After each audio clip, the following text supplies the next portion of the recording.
nyam gumanda berra baba yo.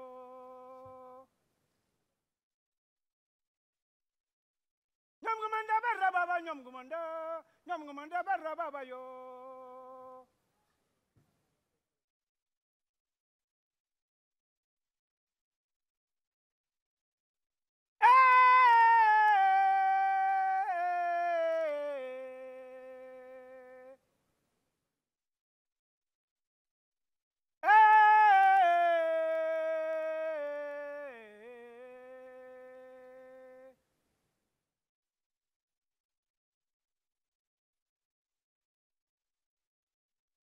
Nyam gumanda berra baba, nyam gumanda berra baba yo.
propos, juste pour dire que les deux artistes, Those two artists, Radhika and Edu, a dancer and musician from Senegal.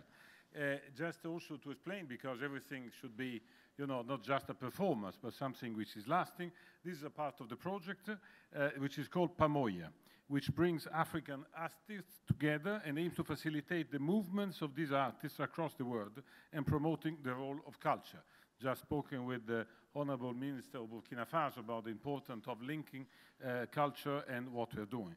This project, by the way, is supported by the ACP Culture Plus program of the ACP Secretariat, another evidence of our cooperation with the ACP. And the philosophy which is behind this performance is for the audience to question the idea of existence, as you have certainly seen. Therefore, again, to the artists, un grand merci aux artistes parce qu'ils sont venus de... Thank you very much for the artists who've come from quite far away to present that. But that's part of our philosophy, not just helping the type of production, but also making sure that this is part of the market and allowing us to have access to the market in Europe and also in Africa. So thank you very much for that. And we're going to have a few minutes now to allow all participants on the closing panel to be able to come into the room, and then we'll pick up again with the program as planned. Thank you very much.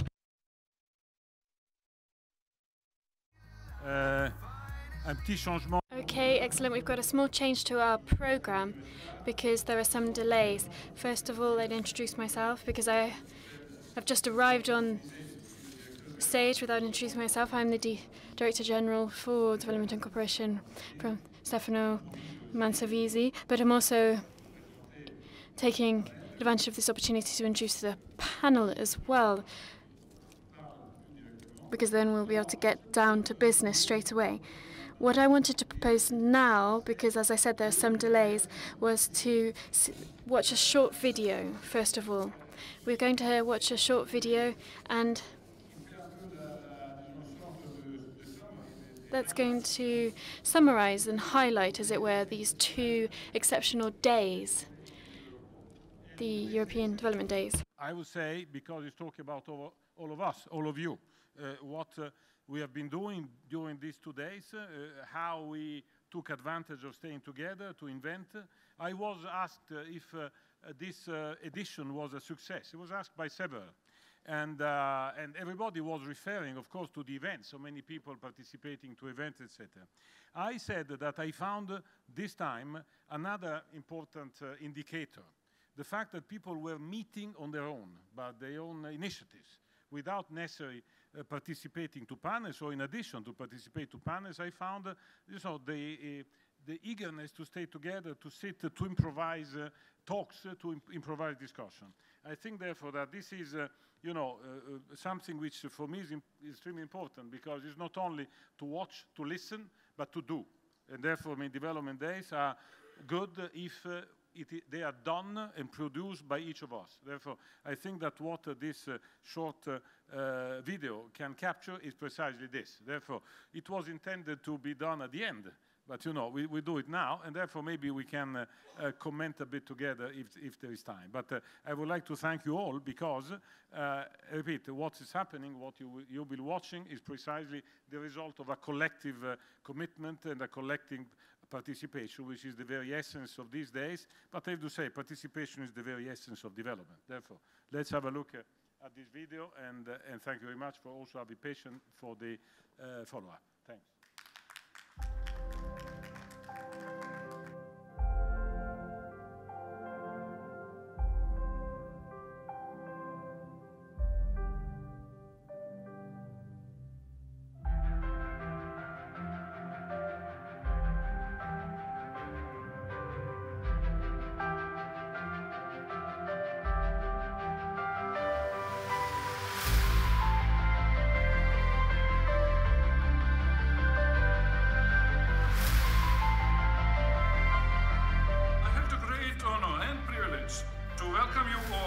This 11th edition of the European Development Days.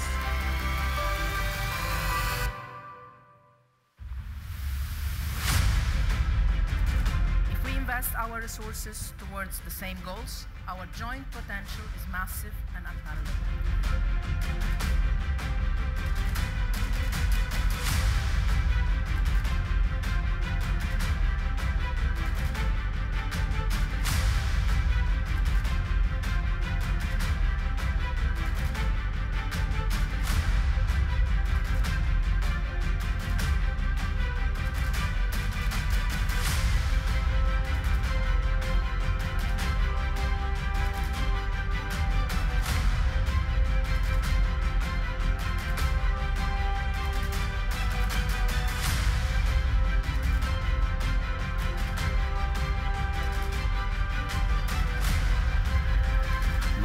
vieux continent doit être porteur de grandes ambitions d'avenir pour tous, et surtout pour les plus vulnérables.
We can start this closing session of the European Development Days.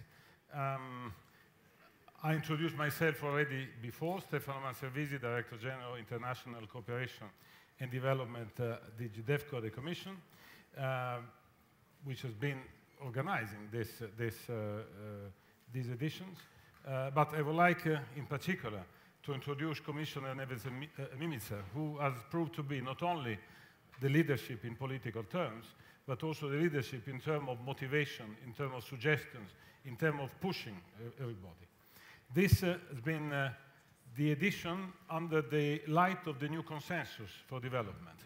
New consensus that you've seen the signature yesterday through the institution, but I would like to pay specific tribute to Commissioner Neves Mimica because it has been under his leadership, his effort, his tireless, let's say, negotiating skills that this has turned a reality in this day. Now, in the signature by the whole institution has given the importance, underlined the importance of this moment, which is not just a ceremonial one, but is rather a moment of commitment, of collective commitment. And doing this here with all our partners, I think underlining a bit the importance of these days. Therefore, now it's my pleasure to call here on stage Commissioner Neves Mimica in order to deliver the keynote speech which will introduce this last panel and last session of the European Development Days edition 17. Please, Commissioner.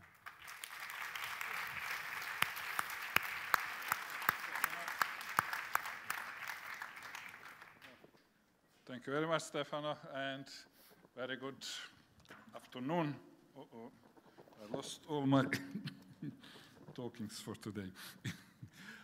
And very good afternoon or very good evening to you, Your Excellencies, distinguished guests, distinguished participants in this closing session of the 11th edition of the European Development Days.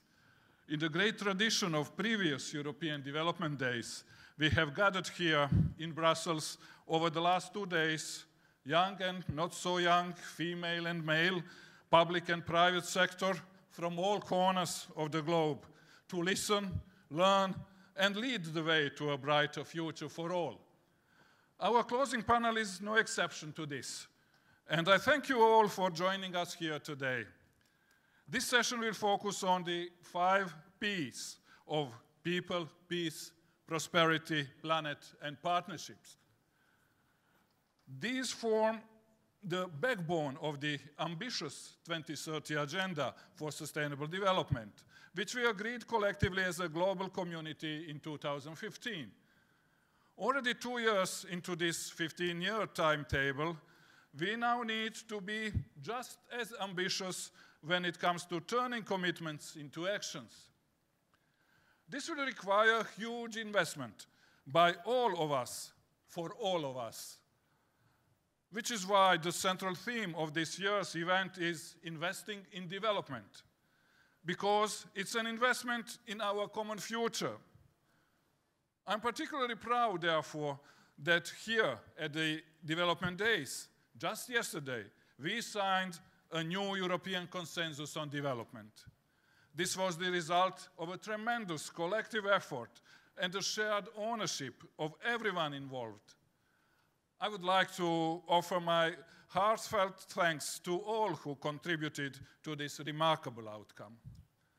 The presidents of the European Commission, Parliament, and the Council, also on behalf of all member states, and the High Representative, came together on one common platform here yesterday. This sends a strong signal that the European Union stands united for a better global future for all, particularly at a time when the values of multilateralism and solidarity with others are under threat. We have to do things differently from now on. Development is not a one-off eureka process.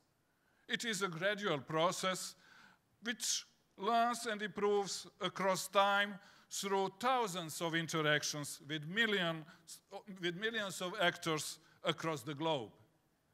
We need to be able to shift our mindsets and our actions.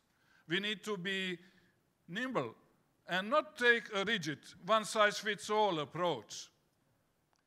This means using all of our tools, expertise, and capacity to respond to a range of challenges in a variety of circumstances.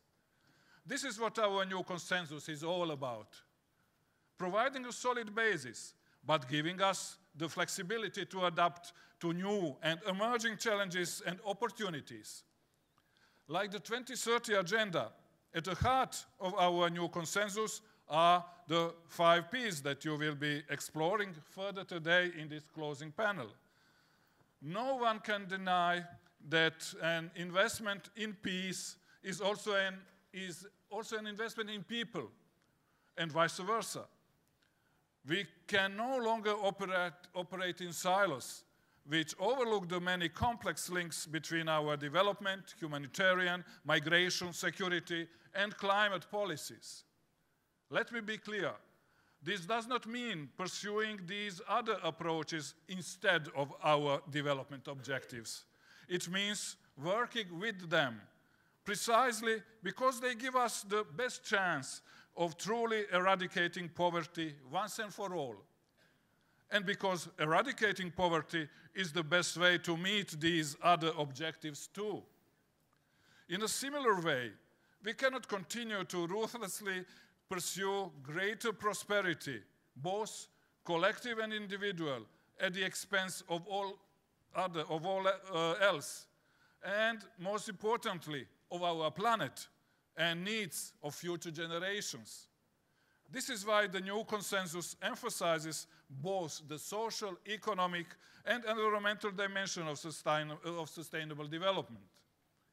We want to create the framework in which sustainable, inclusive, and responsible growth can thrive.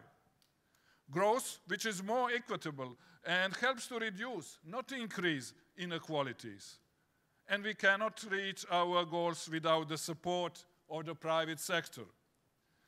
When a socially responsible private sector meets an enabling public sector environment, this is where the magic can really happen. Because, yes, the private sector is an economic actor and an investor, but it can also be a responsible development partner. This is the whole idea behind our proposals for a new European external investment plan. Combining public finance as a loan guarantee with technical and policy support to improve the investment environment. This new plan will create investments, jobs, and growth in much needed areas and sectors in our partner countries. Increasingly, we will need to use limited resources to help improve our partner countries' capacity to deliver the 2030 agenda, which is why we will be proposing, in the context of our budget support policy, to establish Sustainable Development Goal contract with them. This will help to improve economic stability, public finances, and domestic resource mobilization. We will also strengthen our support in the area of international tax governance to actively fight tax avoidance, tax evasion, and illicit financial flows. Success will only happen if we really manage to build stronger, better, and more diverse partnerships with countries at all levels of development, and with a wider range of actors in the private sector and beyond.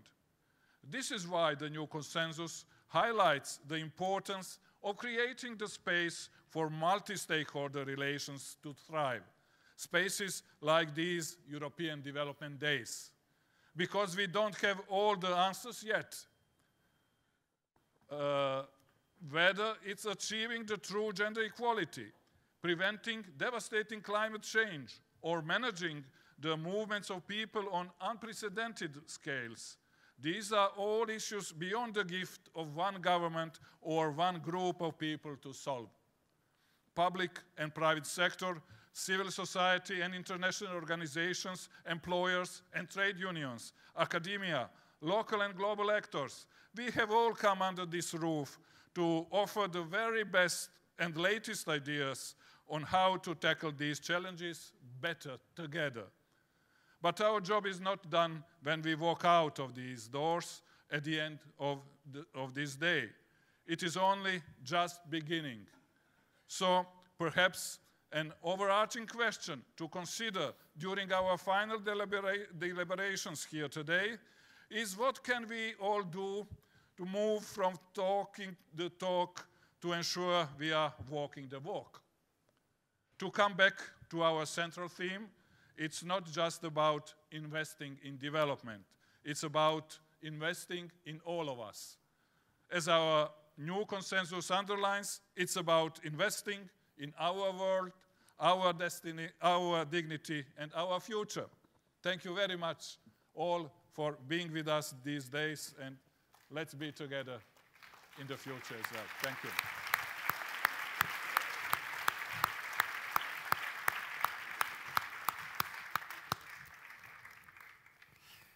Thank you, Commissioner. I think that you already set the scene for the panel. Therefore, we will have now a discussion with an impressive number of experts and decision makers. I mean, as the Commissioner said, we were talking about equality, fighting poverty, the role of youth, the role of private sector in development. All this is embedded in the new consensus, what has been precisely signed today, which is, as a bit the European Development Days want to do, to show a sort of the European way of doing development. This is a bit the purpose. There is no pride, there is no, let's say, nationalism of this, but there is a recollection of values, a recollection of way of doing. After all, when people were sometimes discovering the concept of ownership, we were trying to practice that since decades, successfully, less successfully. Let's comment all together.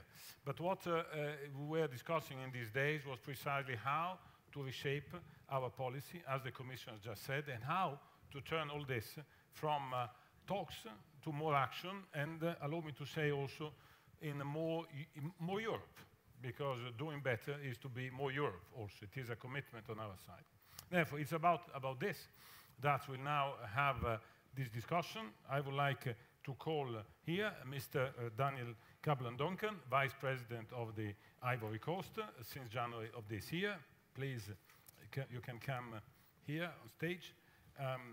Then Dr. Tedros Adhanom Ghebreyesus, the Director General elected of the WHO, and until recently, the Foreign Minister of Ethiopia. Then Mrs. Cécile Kyenge, member of the European Parliament, former Italian Minister for Integration, and Mrs. Kyenge is the Vice Chair of the delegation to the EU-ACP Joint Parliamentary Assembly. Then I would like to call in Mrs. Laura Sullivan, Vice President of Concord. Everybody knows that Concord is the platform for the European NGOs active in development. Then I call on Mr. Marcus Bayer, Director General Business Europe, platform for European companies with a focus on advocating growth and competitiveness. Now, we're talking about private sector at the time. The focus will be very much on you, Mr. Bayer. And then Mrs. Chabapira Masole from Botswana is one of our young leaders. You know that we have been supporting a program which is called the Young Leaders, which are participating to all our, let's say, panels in order to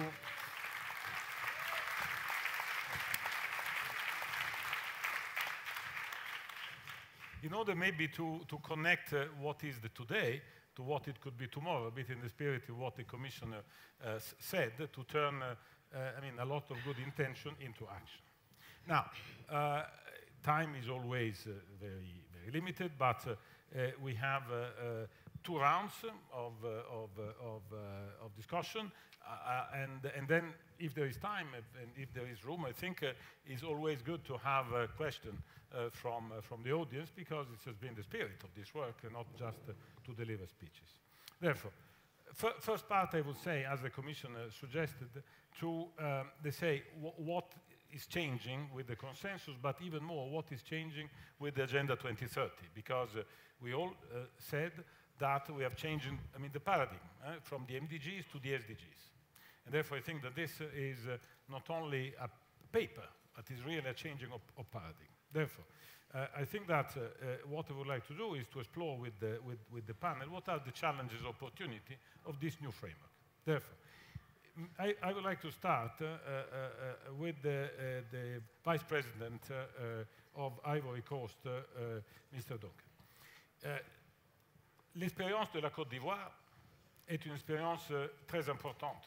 Experience of Côte d'Ivoire is a very important experience because we've seen that one of the most important types of development there, we've seen there's been a period of destabilization that lasted quite a long time, that made it quite a fragile state. And then also you're trying to rebuild institutions and the economy at the same time. That was one of the flagship economies even of Western Africa.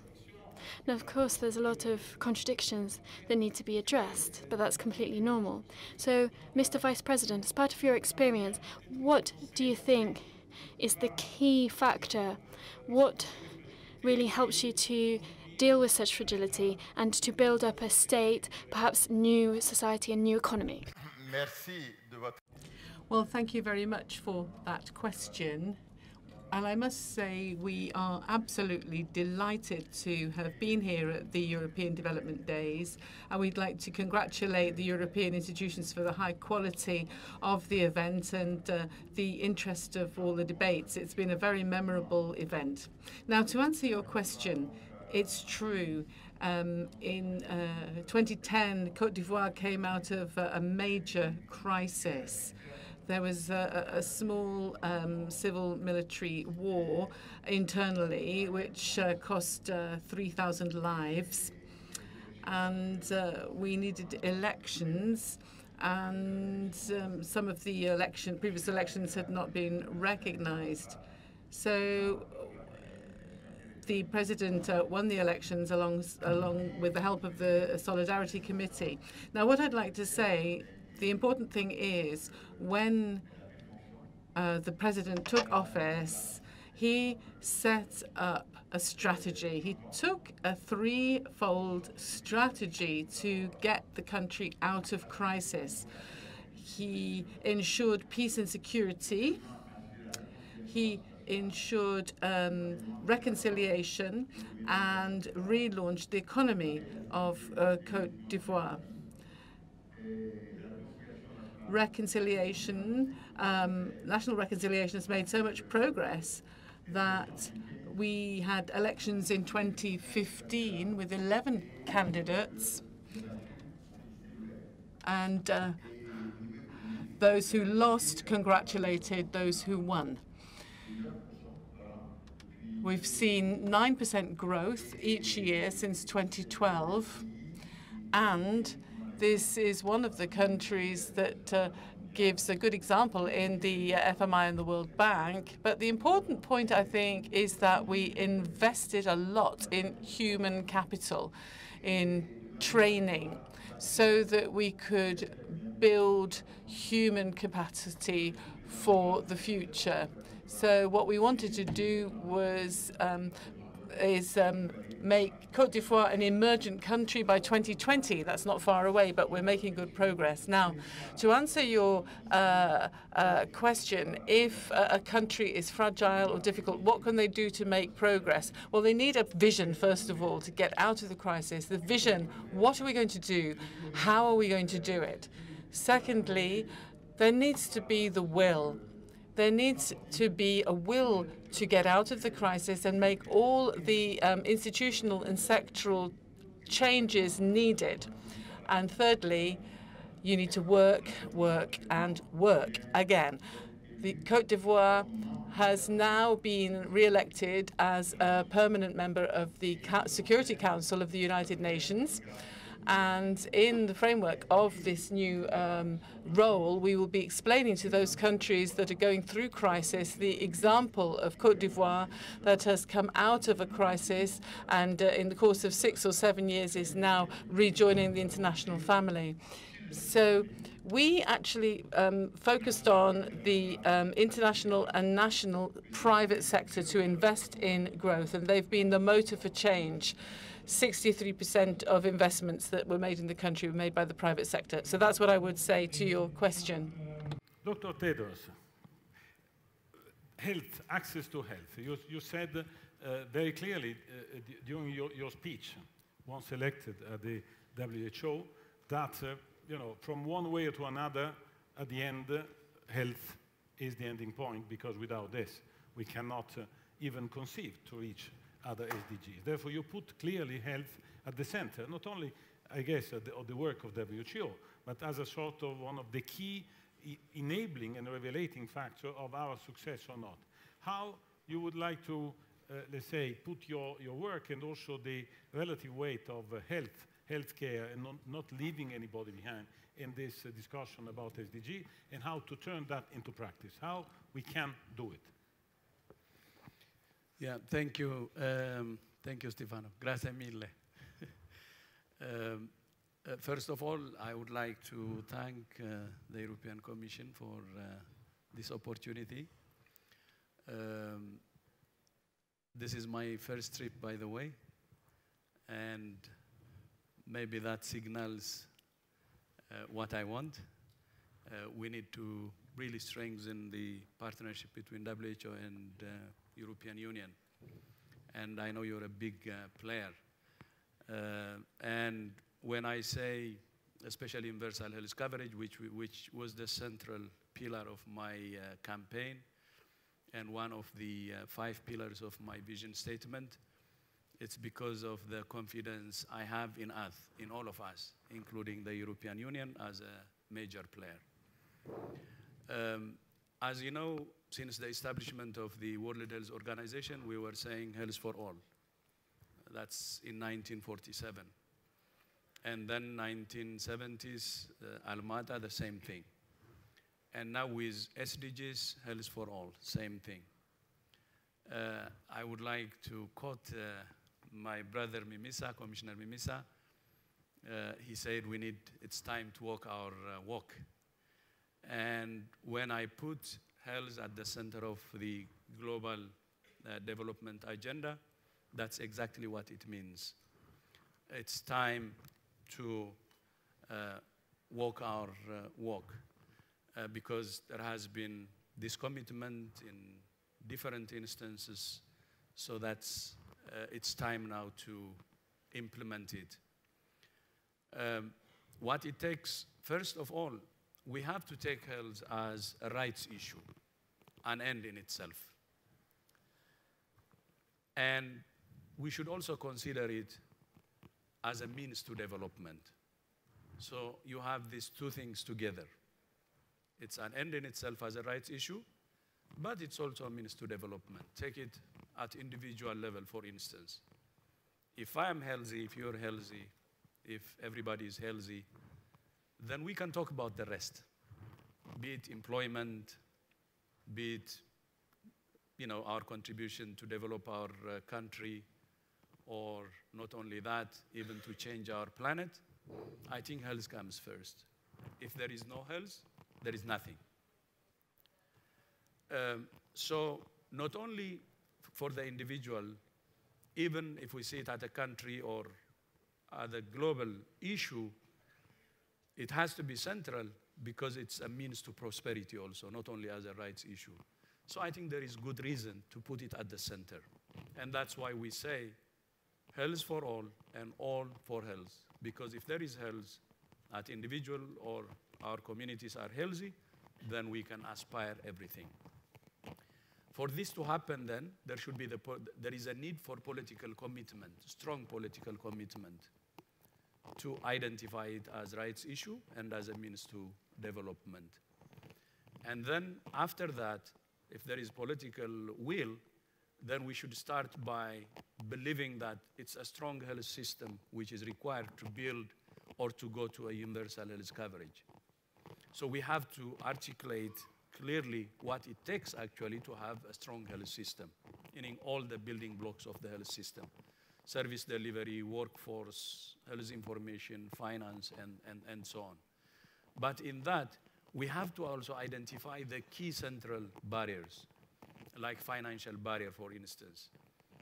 Families or individuals, because of out-of-pocket payment, they're being impoverished. Especially non-communicable diseases, as you know, are very expensive to treat. And many families are losing their lifetime saving to just survive. So it's very, very important that the financial barrier be addressed so people can have access to health services. But not only that, you have access to drugs, and also the service we give should be quality service. So there are three components under that universal health coverage. Then there is some challenges, of course, some countries raise. For instance, they say, okay, we can build, if we build a strong health system, and commit to universal health coverage, we may not be able to sustain it. It's not a bad question. But if you see the experience of many countries in our world, you see many countries, different levels of economic development, implementing universal health coverage.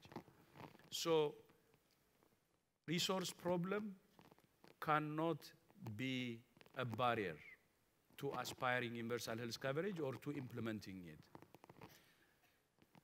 What can be done on this is we can compile or benchmark the best practices of countries. You have some in Africa, others in Latin America, in Asia, in Europe, and so on, with different economic development that have already implemented universal health coverage. So you benchmark that best practice, share it with countries, tailor it to their needs, and even WHO can help all that and help them in implementing it at scale.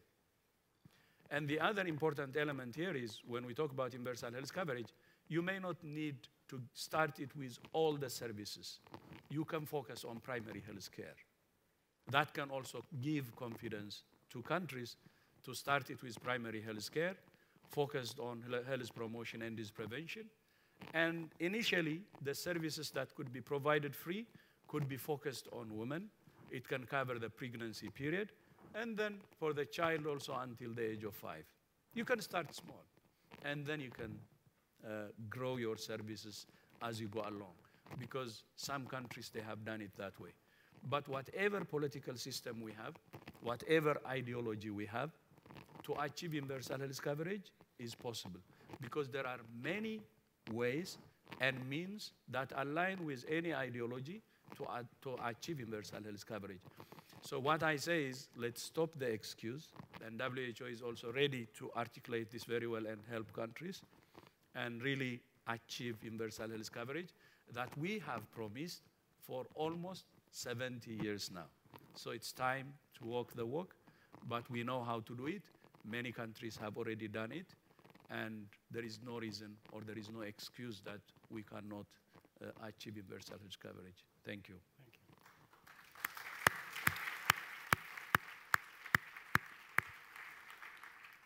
Thank you very much, Tedros.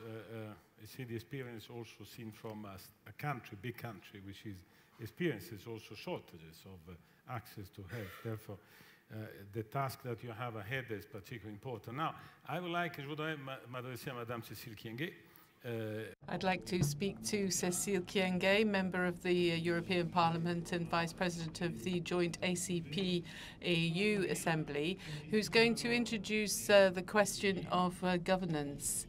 SDGs are about access to fundamental rights, about survival, but there's the question of how to work with governance with all of this, and what is the role of parliaments, the European Parliament, but mainly national parliaments. So in your experience, what can be done better? What can national parliaments do better, and what can the European Parliament do even better? And what are the positive and negative experiences that need to be brought into the conversation so that we know how to do even better? Well, thank you. Yes, I think that the first thing we have to say is that is the role of members of parliament, because when you're a member of parliament, your job is to represent people. You've been voted for by people, so we represent the voice of the people. So we arrive in institutions, and we're there to bring experience and to bring the voice of the people who we're representing. So having said that, I think our role in the European Parliament is a very important one.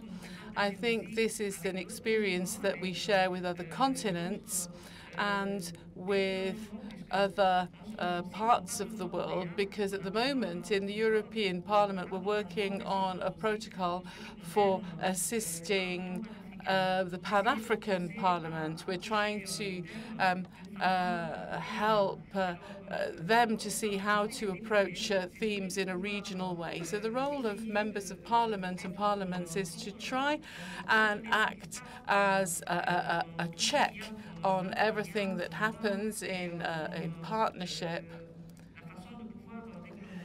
and the way in which relationships between peoples can be regulated.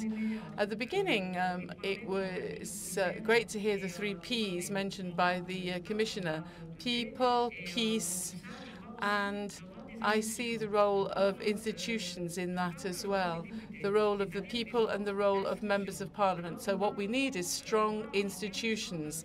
So the parliament must try and accompany all of these processes and try to draft legislation and pass legislation which will move in the direction of better opportunity for people to live together and empower people to communicate with one another.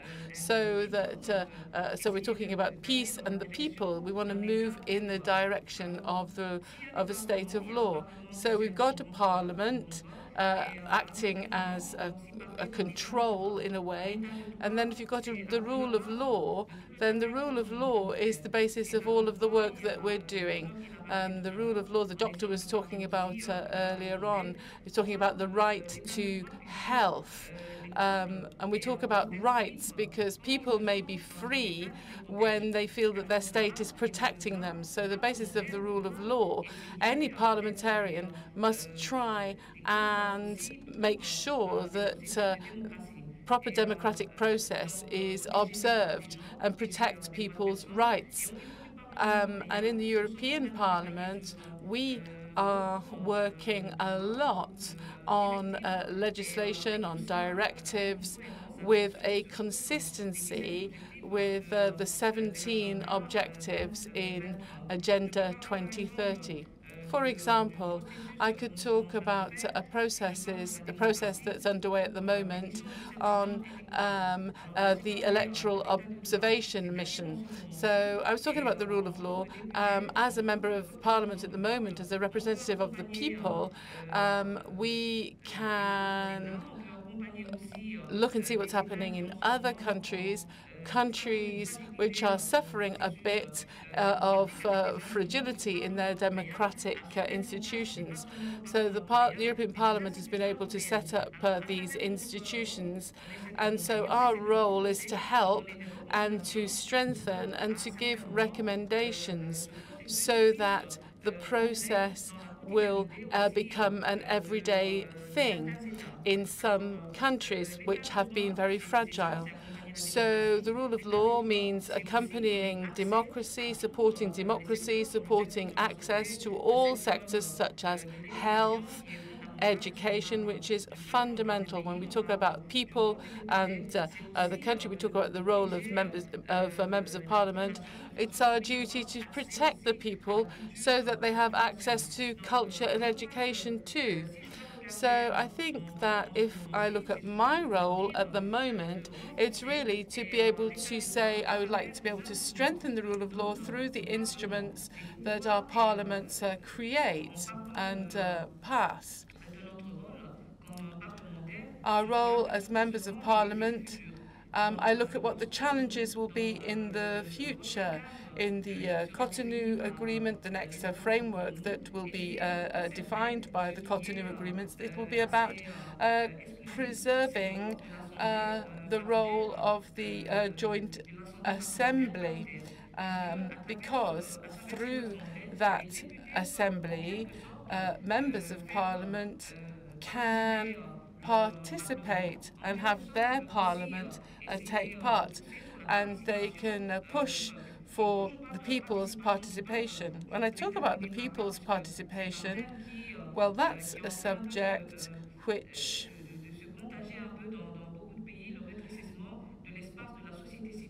is being talked about a lot in many different countries. We're talking about the shrinking of civil society. We talk about the people, women, young people, participation, access to institutions, all sectors. So we need to try and guarantee people's rights and strengthen the role of civil society.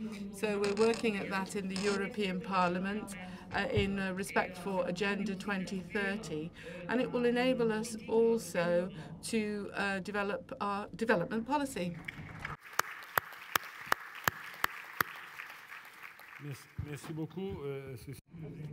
Thank you very much. A big country like Ivory Coast, then a big organization like WTO, and then the institutions, you know, the parliaments. May I turn to Laura Sullivan.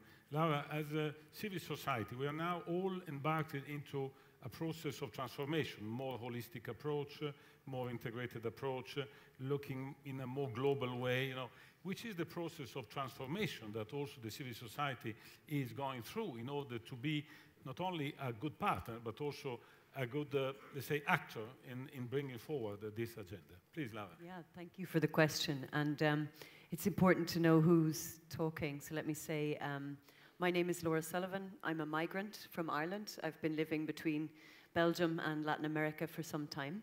And I work for an organization called ActionAid International. We're a member of Concord, which is a huge network in Europe, about 2,600 NGOs across the EU linked to many organizations in the south and working on common cause around poverty, inequality, linking up struggles to opportunities to change via particularly the European Union. So you think it's warm down here, it's very warm up here, but we've got comfier chairs, just so you know. So first of all, really good question. It's very exciting. Agenda 2030, Sustainable Development Goals means a huge transformation from the MDGs, because all of a sudden we are talking about transformation. We're talking about people, we're talking about planet, we're talking about prosperity. And for us, it's an opportunity. I mean, Stefano, you mentioned universalism. That is an opportunity for us to talk about global poverty and inequality and how it's all linked up. This doesn't mean losing solidarity with the global south of civil society, quite the opposite. It means linking up issues. To give you an example, we talk a lot about tax justice and asking corporations to pay their taxes where they operate. This resonates with people in Kenya and Zambia, but it also resonates with people in the UK and Ireland. So it's very interesting for us to talk about this as universal, and we feel the EU and civil society working with the EU has a major responsibility for what's going on globally and what's going on in Europe in a common cause agenda. The transformation part is super exciting because it allows us to go beyond a very narrow traditional definition of development. The problem isn't the word development, it's how we see it. And very often we only talk about development in very economic terms. So, you know, we say Vietnam is a middle income country now. It's got $1,900 per annum GNI per capita. But at the same time, 70% of the 90 million Vietnamese people live on less than $2 a day. So hang on a second, you know, in that case, you know, statistics at national level are hiding a much deeper reality of inequality. And inequality is something which is getting so serious that even the IMF is talking about it. It's become very much something which has been acknowledged across the board as the issue, and it's in every continent of the world, even here. You know, I'm from Ireland, I keep mentioning the UK, maybe it's the elections today, but to give you an example from the UK is a headline from the Sun newspaper not so long ago that shows the difference in wealth between the poorest people and the richest people in the UK. But what's even more interesting or painful is that there is a 9-year age gap in the life expectancy of people from one community on one side of Oxford in the UK to another side of Oxford. So this is truly a global issue. It allows us to talk about power relations. We've talked about human rights-based approach for a long time. What's core to that human rights-based approach? The unequal power relations that exist between men and women, between corporations and people, and so on and so forth, and that we have to acknowledge and we have to work on. And, you know, it's, I guess, finally, it's a real opportunity for civil society to reassert its role in a way. Right now, there's a lot of concern within civil society about the future. Why? You know, civil society is under attack in many countries around the world. And even here in Europe, we're very concerned about what's happened in Italy in the last weeks and how unsubstantiated claims around the actions of some of our partners in the Mediterranean around, you know, their supposed working with smugglers, how that's really affecting the reputation of civil society in Italy and how that could affect their ability to do their job in future. This is just one example, but the SDGs gives us an opportunity to work on development from a transformative perspective and to remind people that civil society is also there to play a very important political role. Never party political, but political in the sense of being a watchdog. If we think back through the past, would, you know, the end of apartheid have come without civil society? Would Kenya have come to free education if it weren't for the efforts of civil society in Kenya? Would the SDGs have come together if it weren't for the efforts of civil society? It's very important to maintain that, and we really respect the development consensus in really pushing that point. Civil society matters. So I'll leave it at that. Thank you. Thank you, Laura.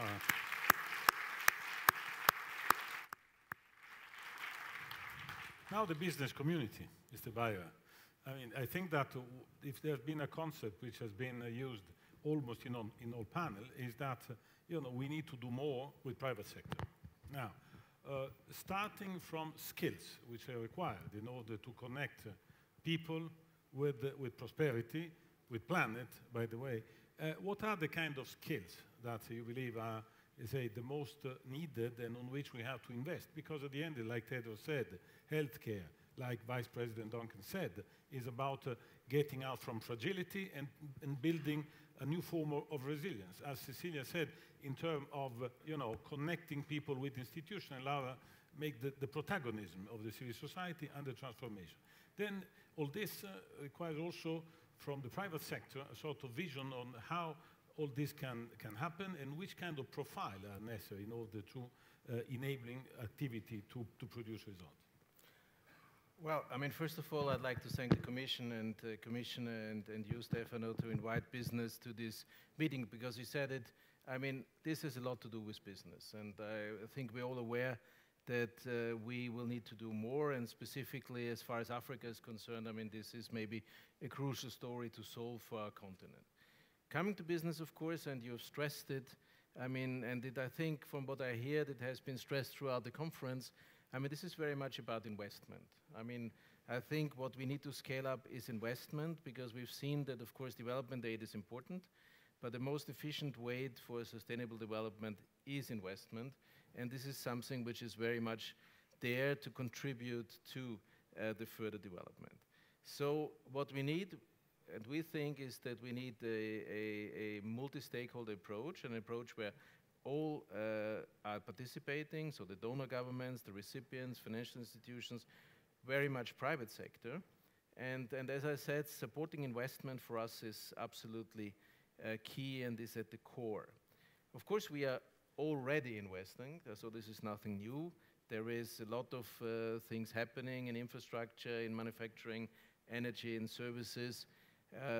This is important partners to make sure that also our partner countries and companies can become more competitive, can diversify their portfolio, can open up more possibilities, have higher end products and join global value chains. So all this is not new. But when you're asking me what would be needed, and this is something we very much have also been discussing with your services in the last weeks and months, the reality is also that, of course, businesses who are investing are, of course, encountering quite a substantive number of risks, which can be called political or economic environment risks. Banks would call it political risks. So therefore, in order to make it also work from a business sense, I mean, we will need an instrument to push this ball over the line, to talk in football terms. I mean, we had a debate with your former commissioner, Ms. Mogherini, when we had our last meeting, where once a year we bring our most important CEOs to town, and we have an exchange with quite a number of leaders of the European Commission, and we had a debate precisely on this. And I know it from all the debates I have here and also in our member states, that everybody wants to do.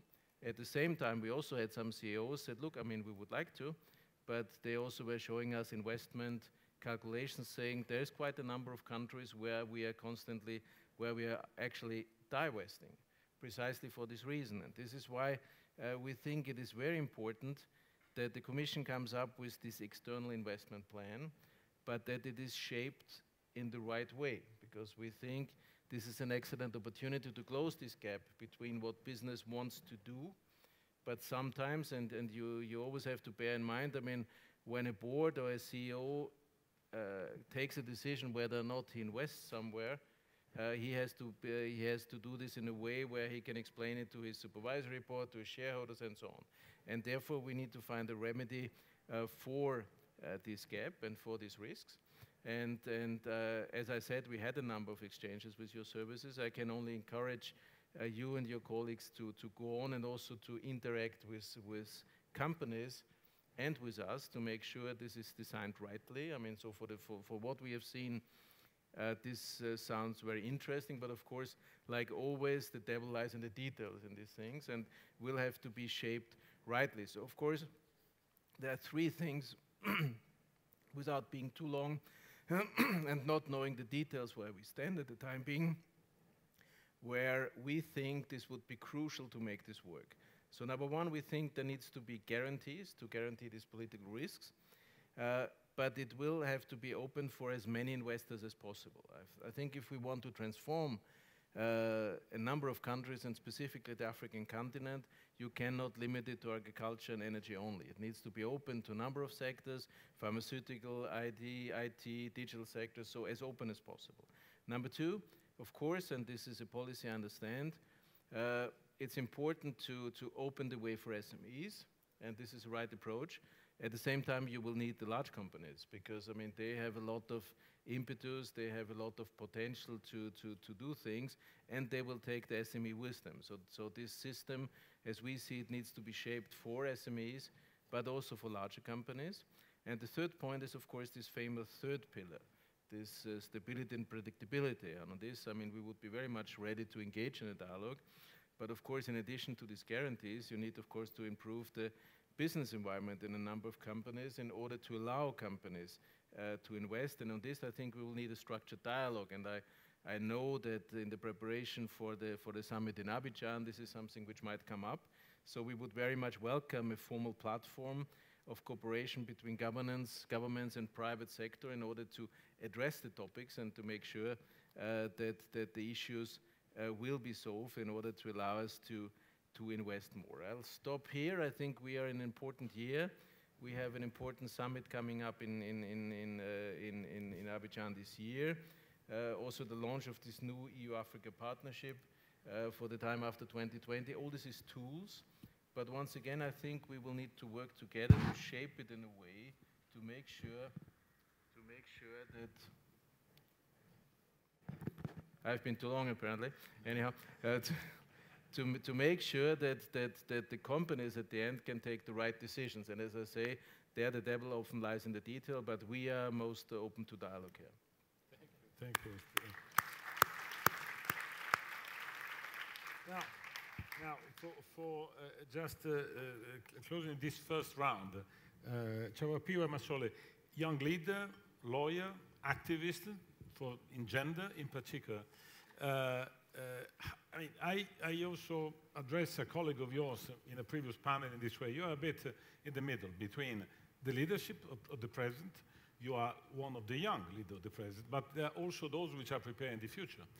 Which is your assessment? I mean, listening to all different aspects which have been presented, how to implement SDGs, how to be motivated in order to do differently by the SDGs. You've seen different point of view.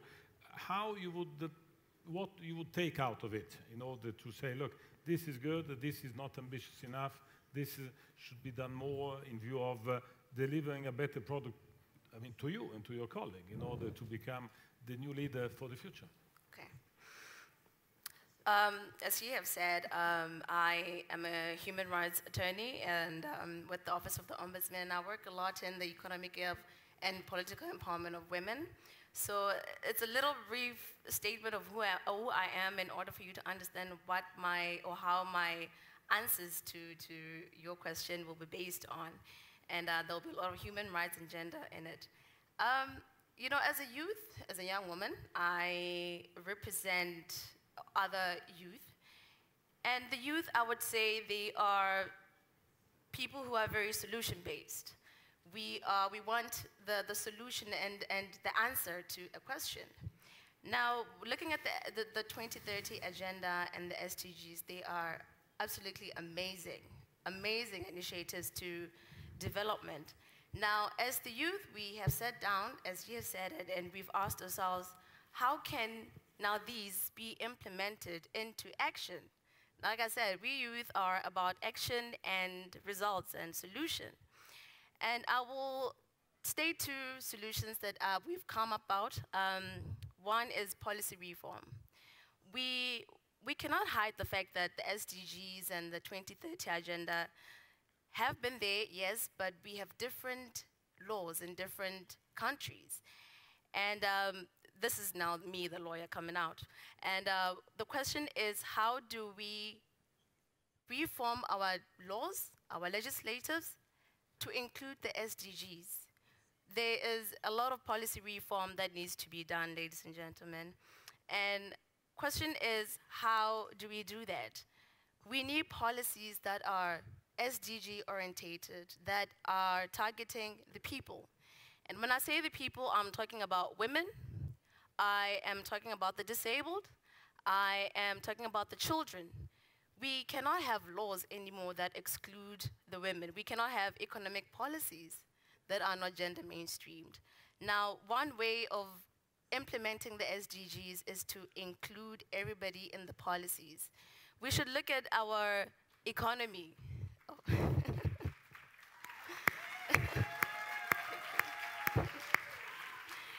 Thank you. We should look at our economy and ask ourselves, what policies are they? Look at your Wage and Hours Act and ask yourself, are the women in Bangladesh who are producing clothes, are they protected? Are the women or the children in farming, in supply chain, in the private sector protected? Look at the policies and the laws in different countries that I know we have here and ask yourself, how can the SDGs be implemented in the laws that we have? And policy reforming, yes, it's been done before. The change that we need now is to say, how can we be inclusive? I know inclusion is one of the things that keeps coming up in 2030 agenda and the SDGs. Let's include the women, the children, and how do we do that? Let's target 3 main areas. We need to include everyone in decision making, in education, and in the economy.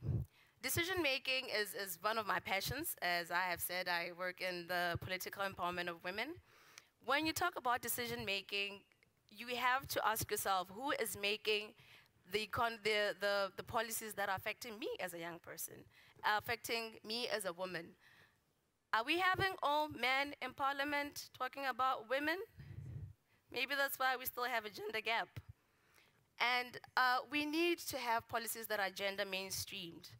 And you know, I come from a country that's absolutely beautiful, peaceful, and I'm proud to say that we recently signed the SADC Gender Protocol, and we have celebrated. And I would like to say the gender activist, me being one, we need to move beyond the signing. We need to move beyond the SDGs that we have signed, the consensus development. Now we need to say, how do we implement the articles? How do we implement the SDGs in the law?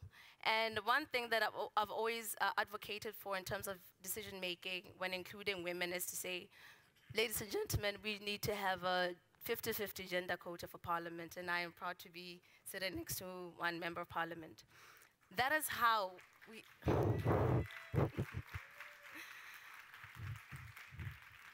Because oftentimes, women in politics and economic empowerment of women, there's a strong bond that often goes absolutely overlooked, yet the two can never be separated. And when I talk about political representation of women, I never separate the economic part. Because one thing I will guarantee you, and please do call me and say, no, your guarantee is wrong, is that when you have a woman who's a president, when you have a woman who's a minister, when you have a woman in parliament, be guaranteed that she will always consider the well-being of another woman in her society. And decision making as a youth, I would say it really should have an inclusion of youth. And how do we do that? The inclusion of youth, like I always say, it encourages what I call constructive engagement. When you have people in the government, when you have policymakers sitting in the same area, discussing and having an open, trustful dialogue with the youth, that builds a trust in us, on our policymakers. And it shows that we are included.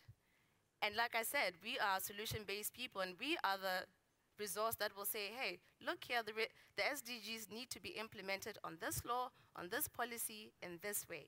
So inclusion of women and the youth in decision-making is absolutely important. And one thing that I said is inclusion in education as well. Education is important. That can never be overemphasized.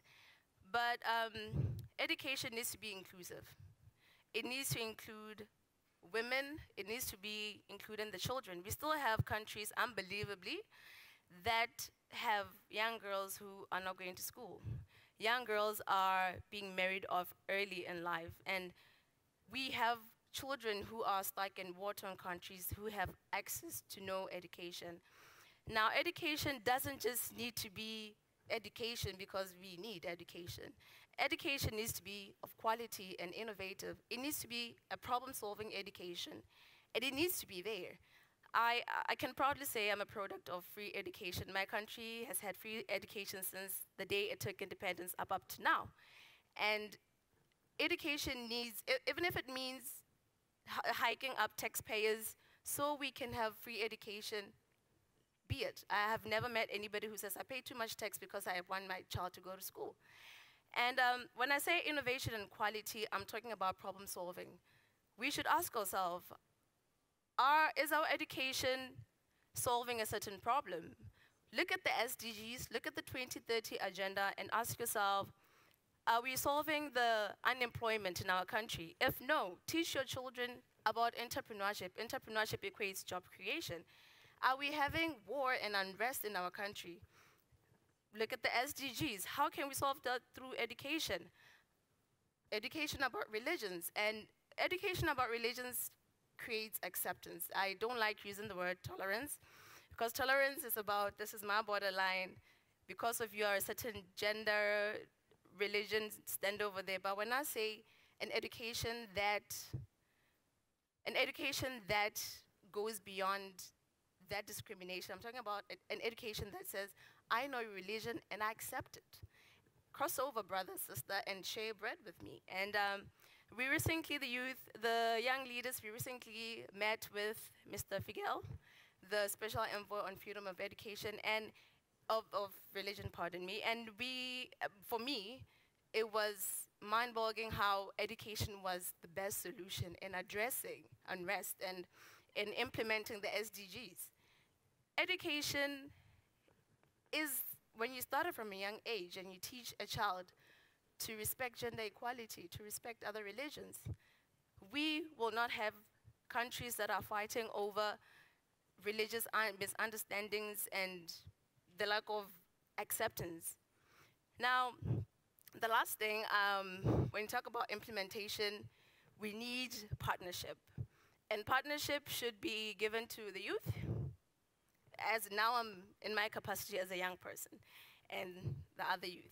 We need as much partnership with civil society, heads of government, and everybody else. If the moderator just gives me a couple of seconds, I will ask the audience, by show of hands, how many heads of states do we have?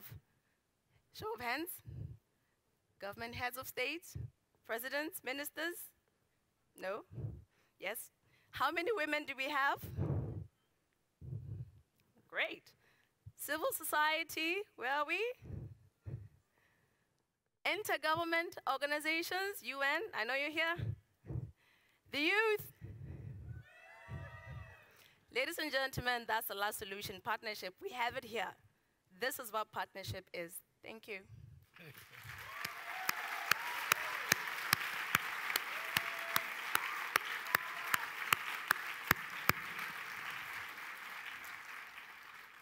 Very well. I think that this was precisely what was necessary in order to animate a very short second round, second round, because we have been talking all over these days, but also seeing a long time, that, in order to do partially all this, we need less traditional aid and more private investment, okay? Which, by the way, has been also criticized a bit by some quarter of civil society, because, and also in Parliament, saying, look, well, with this story of nexus with migration, nexus with security, now private investment, what are you doing, actually? I think that, if we want to get it right and to prepare something for the future, something which for ordinary people now to invest more, to create more jobs is normal. Sometimes it's a bit less normal when we are meeting in the community of development. We are using sometimes a coded language that you are addressing very smartly. But in concrete terms, Mr. Bayer, how we can count on private investor in order to do and better education, for example, as it has been said. I mean, you made reference to the de-risking. I would like to underline the de-risking, which is not subsidizing private, because otherwise this will turn into something different. How you would like to, let's say, interpret all this in order to the member of your association, the private business, say, look, there are opportunities to do private and business which is creating returns in investing in education sector in not Botswana, which is already maybe a bit developed, but in Swaziland or in Burkina Faso. What you can suggest to do it? Because at the end, this will be the practical thing in which we have all to work in order to make it credible what we are saying, which is inclusive, partnership, women, not exploiting people, let's say, to put that mildly, but to generate something which is win-win. It's generating revenues, but is also producing results in these terms. How you would figure out a message for your associated in order to do it? Well, I would say 2 parts. I mean, number one, of course, obviously, it's very clear that everybody, companies and all business organizations, see the necessity to do. And what we can do is, of course, to spread the message, to explain what the Commission is at the time being, to explain better that, of course, this is in all our interest. And when we invest, and I think, and you mentioned it, the best instrument is these public-private partnerships. And then it will be about the concrete projects, but I think there's a lot companies will be ready to do. And on this, what we can do is to spread the message, to bring best practices, to show what is done already, to initiate others to follow. But all this needs what I said before, I mean, to work on the 3rd pillar, because also on private-public partnerships in education, as you mentioned this, we'll need to improve situation in certain parts, and therefore we need this dialogue, and to come back to the mere investment, because of course business at the end of the day is about economic success. I mean, let's face it, and I think there's no point in not talking about this. And this is not about subsidizing. I mean, this is very clearly about addressing a risk which you cannot address by normal business terms, and which at the end of the day is not bankable. And therefore, and this is what I was saying, and some countries do it nationally, but I think it's a very good thing if we do it on a European level, that we bridge this gap of companies, and I talk to CEOs a lot in my job, of companies who would like to invest, but who tell me, well, I mean, there's one or the other thing I cannot do because I cannot take the responsibility for certain risks. And the bank will not give me the money, and my supervisory board will not allow me to do. And this is what I think the Commission, with this investment plan and with guarantees, this gap will need to be bridged. And this has nothing to do with subsidies. I mean, this is just adding a number of public guarantee to make as many business cases suitable. And at the end of the day, this is of course about business investment with the aim to develop manufacturing, to develop other things. At the same time, can of course also be investment in education, but then in this form rather more in public-private partnerships. Thank you very much. Tell us how to use private investment in order to get closer to the universal coverage in terms of healthcare. Yeah, as we all agree, I mean, our challenges are complex, and it needs all of us to address the challenges. So partnership with the private sector, partnership with civil society, all partners, as what our young colleague said here, is very important. So let's start from there. But for the partnership to work, I think we need to have a consensus on the common vision. And SDGs is a very good opportunity. That's a very good opportunity, and that can be something that can put us together. And all of us should be really prepared or committed to implement that. But when we talk about partnership and also having the SDGs, we have to also articulate what will be the role of the private sector within the goals that we have, meaning it should know its share based on its comparative advantage. And not only that, as partners, we have to also track progress based on the issues we shared because it's only through tracking the changes and measuring progress that we can make ourselves accountable. So that's very important. And then finally, I think it's very important to also, for instance, on WHO side, as you know, WHO is a normative organization, so it should protect some of the normative functions, because there will be a conflict of interest. So that conflict of interest should be addressed, and the normative functions should be firewalled, and the private sector should really understand. But taking you back to the vision, and also putting health and humanity at the center, people at the center, I think we can do many things together if we really believe in that. I will tell you one story. It's related also to the first, to the universal health coverage, by the way.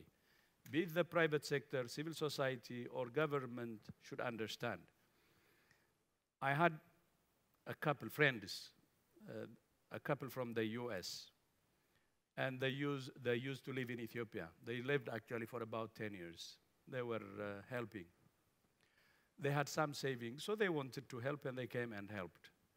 Then after 10 years of free service, they went back home to the US. They still had some saving. But the husband was diagnosed with cancer. And then there was a paradox. He wanted to survive even for a few years, but he would consume the saving he had. Then if he consumes the saving, then the family after him will be in trouble. But if he just doesn't access any services and dies, maybe they told him he will die in 2 years, then at least the family will have money after him. Then he had to choose between these two least bads. Either to add few years and consume the money, then the family and him will be in trouble, or to die and then leave the money behind for the family to live better. So be it government or civil society or the private sector, can't we really do better to help people like this guy, a very courageous man, by the way, to choose between two bads when we have the means, and when even a country whose economy is not that much big had done tremendously on this. For instance, Sri Lanka covers cancer treatment. But if the private sector and government really understand, because of our inaction, that people are dying, can't we do something different? So when we discuss, I think it should not be like the technical or whatever issues. I think we have to challenge morally also each other. There is a moral issue. And then yesterday, Jeff Sachs and Mobadi, they were talking about the 1% and 99% and how wealth is accumulated in a very small number of people while the rest is suffering. Are we saying we don't have money? Is that the problem? I think they were justifying it. They were saying money is not the problem and this guy could have been saved. Why do we push people to make that difficult choices? So when I talk about partnerships then, not only the concrete issues that we can share to work with, but we have to really scrutinize our actions from the perspective of our moral standards. Because this globe or our world is getting into trouble because of greed. I think we better say it openly like that. Our world is getting profoundly in a very dangerous situation from year to year. I have been participating in the Munich Security Conference for the last 3-4 years. And maybe you know Ambassador Ischinger, a German diplomat. He was analyzing the situation in 2010, 12, 13, 14, start from the economic crisis in 2008. until now. And the last round I attended was last year. But the world is getting really worse from time to time because of misjudgment and so on, but above all, because of greed also. Because of narrow national interests instead of enlightened national interests. Even when we talk about health services and the people we're leaving behind, unless we see it from that political perspective and from a moral ground, I don't think we will get the answer. So we need to challenge ourselves. Thank you so much.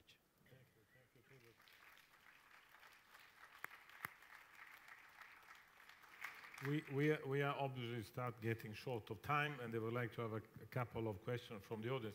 Laura, let's say, are you more convinced now after these 2 days that private sector can do part of this common road and be helpful, and under which condition?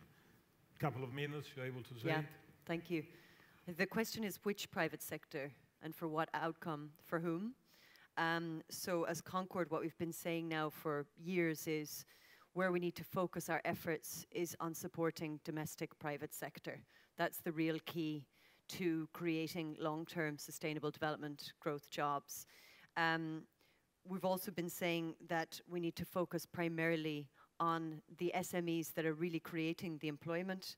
We need to think about allowing developing countries to industrialize themselves, to diversify their own production. The EU-Vietnam trade deal is coming up next. And that deal, there's a very interesting impact assessment, which is already showing that it's going to force Vietnam to focus its production on 3 things. So shoes, leather, and the third one is textiles. Is going to put it directly in competition with Myanmar. And it also raises questions where Vietnam had been diversifying its production and allowing people to climb up a bit, earn a little bit more, and take on higher skilled jobs. What's this going to do? So here's a question of coherence of our policies between trade and development. Are we undermining the effort of supporting Vietnam through this trade deal? It's a really relevant question. It's not like the European Union is not doing anything to directly support the economic empowerment of women and men, but is that the side salad or is that the main course? Is that the model? And maybe just a quick story. So I said I spend quite a lot of time in Latin America. Latin America is one of the most unequal regions of the world. You've got about 9 of the top 15 unequal countries in Latin America. It's also one of the most biodiverse. The European Union is the 3rd biggest trading partner with Latin America, and it's the first source of foreign direct investment. Now, about 70% of everything that Latin America exports to the European Union is food or fuel, primary goods. To get that food or fuel, we're extracting a hell of a lot of natural resources in terms of land and water. Meanwhile, conflict over land is an extremely hot issue, and people are getting killed over it. So you all know the story of Berta Cáceres in Honduras, and by the way, the European Commission delegation has been doing amazing work there, but it's a pity we have to come in after. And what Latin American civil society is saying to us is the model is wrong. You need to rethink it. You need to be looking at inclusion first and growth after. And so in relation to this, let's help Guatemala to diversify its industry, and let's get decent work for women and for men in Guatemala. And let's keep supporting, and here again, the Commission has been our friend on land reform, supporting painful, long, 20-year land reform processes in countries, but at the same time, our companies are undermining all of that by land grabbing. So there's a total irony here. There's an interesting one. I'm back to the UK. This is terrible, but Tina, there is no alternative, was a favorite from Margaret Thatcher. I heard some of the Belgian Flemish movements the other day talk about Tamara. There are many alternatives readily available, and there are. So we need to look at those. I'll finish by saying there's a prevailing idea that goes a little bit like this.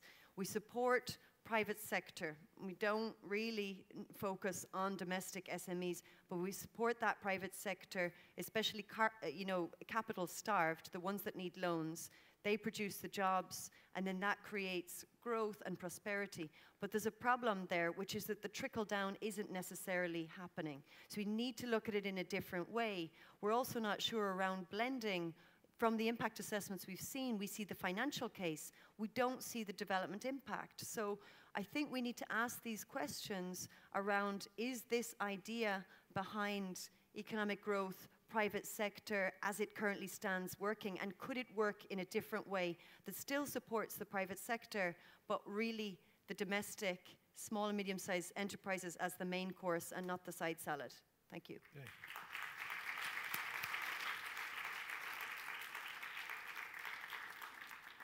Monsieur le Vice-président,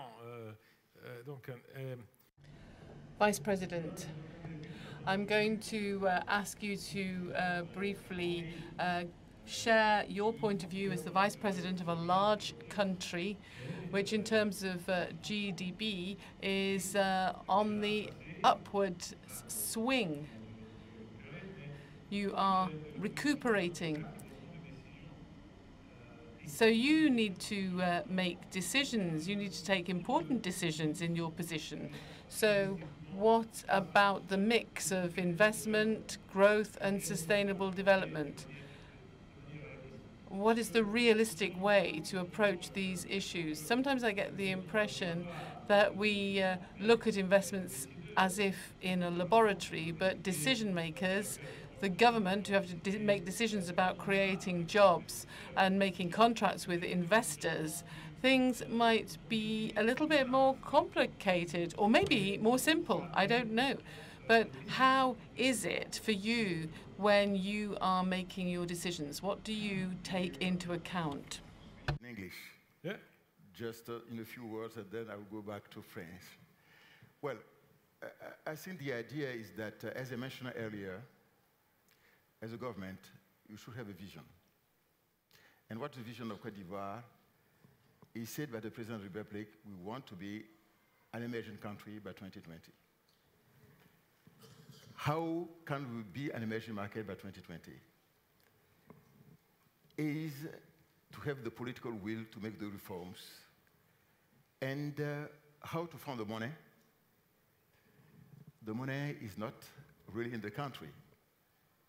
Part of it is in the country with fiscal revenues, but you should have some partners, private partners.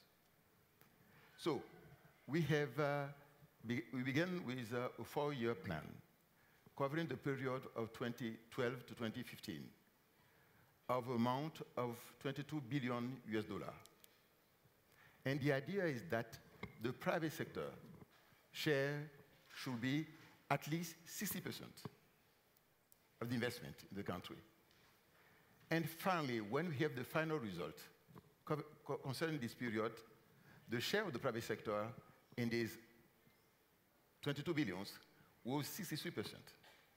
So the private sector, both domestic and foreign, have invested more than half of it. Okay? So we have a new plan covering the period of 2016 to 2020. And the amount is not 20 billion, as in the past, but 60 billion US dollar. And the share, as we forecast, is at least 62.5%, made by the private sector, both domestic and foreign. And our hope is that by 2020, we should have at least 65%, made by the private sector, both domestic and foreign. So what we have to underline is that the private sector, domestic private sector, account for around 80% of the number of the companies in Côte d'Ivoire. But the share in GDP was 22%, 20%. And our aim is that by 2020, their share should double and go to 40%.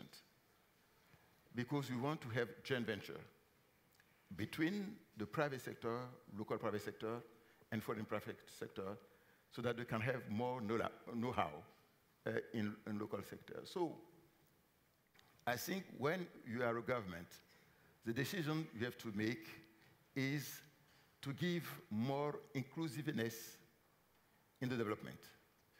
As I mentioned earlier, that human capital should be the real target. Mr. Tedros is here. We spoke about health. It's really important. For the time being, for instance, we have only 15% of the people that have disease coverage through the system. We have decided that by 2020, at least 90% should be covered by general universal insurance made by the government. And if I take the question of education, for instance, we have decided in 2015 that all the children between the age of 6 and to 16 should attend school. And that will be compulsory and held by the government. Because finally, the real wealth of a country is the human capital.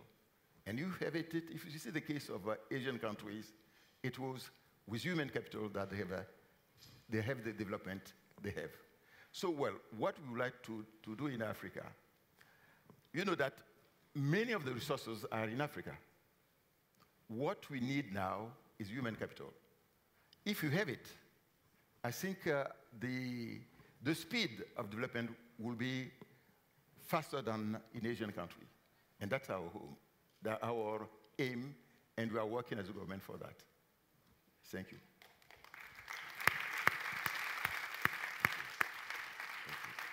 Thank you very much, Mr. Vice President. Cécile, comment le Parlement européen... Cécile, how will the European Parliament, in connection with national parliaments, possibly working with greater cohesion, exert its right of scrutiny in such a way that it plays not only a passive role of levelling criticism, but also a more active role? Well, the European Parliament consists of members from all the member states of the EU, so they have to stay in touch with their national parliaments. One thing that has cropped up in what everyone's said today has to do with the role of members of parliament, that is to say, policy reforms, institutional reforms, which will need to well, the European Parliament creates directives which then go to the Council, which is the member states' representatives, and they have to apply the legislation within their individual countries. The European Parliament is in touch with national parliaments, and sometimes, along with national parliaments, we organize platforms, meetings to exchange information on the work that we're doing. Before any legislation is adopted, then the European Parliament goes to different member states to discuss it with different national parliaments, and that enables us to gain information, to gain points that can be included in the draft legislation, in the directive, because these directives are going to have to be managed by the 28 member states. If we take the major challenges, such as the ones facing us now, the European Parliament is working very hard on migration.